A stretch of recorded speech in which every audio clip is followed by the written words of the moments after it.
Today is September 29th, 2025.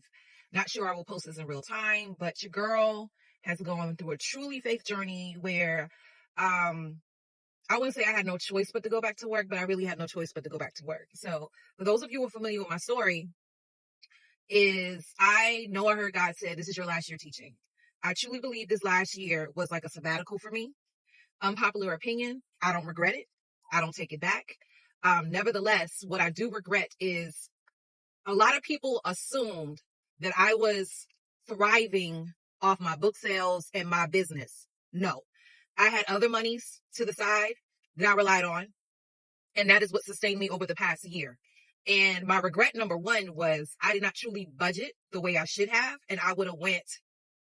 I'll admit, if I would have done it right, I could have went until July of this year or even August of this year. Good. Still needed to go back to work, but I would have been good.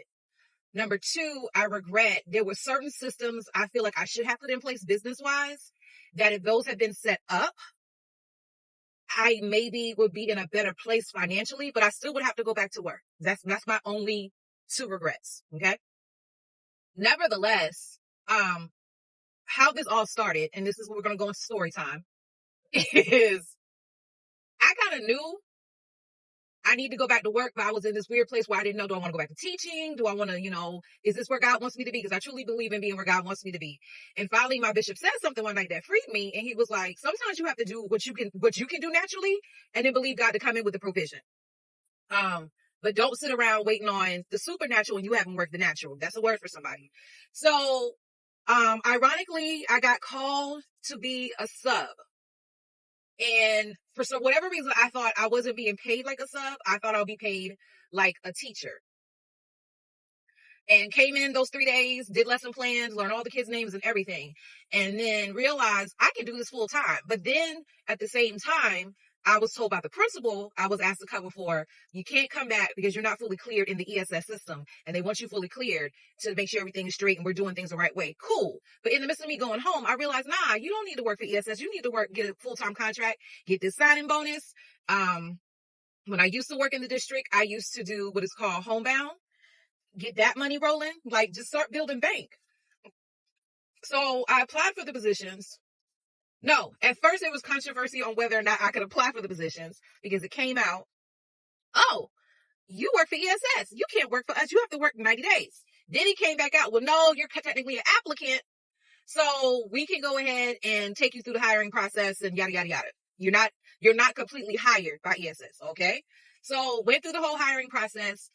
Soon as my application was submitted, y'all, on the 15th, I was given a job. And in my mind, as much as I was told this is a perfect opportunity, I really wanted a district office position. I figured I did 20 years of experience. I have the knowledge and the expertise to do this position. And it was two positions in particular I applied for in the district office. So I asked the principal to wait. And he was like, I got you. Just let me know.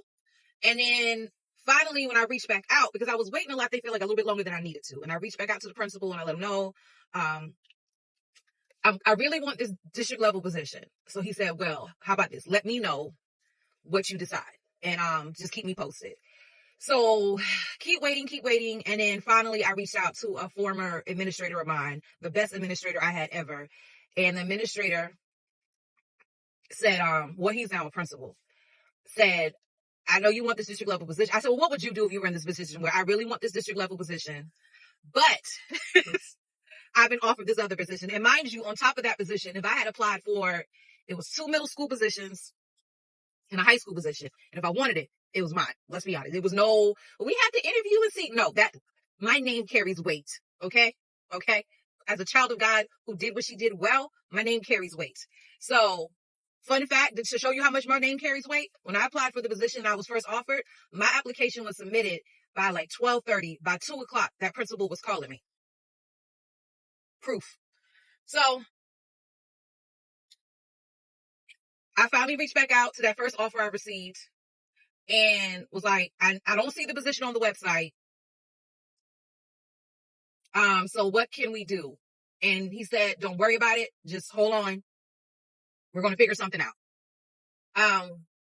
September 28th, we have figured things out. So I am now a full-time position, what they call an FTE, for the W.R. Rogers Center. And I might be saying that wrong, but pretty much I'm teaching adult ed. And one of the lessons I'm learning, number one, I shouldn't have waited on the adult ed position. I should have went ahead and taken it because I would have been working by now. And sometimes it's okay that you made a false move. As long as you're still moving, God can move you where you're supposed to be. If that makes sense to some of y'all.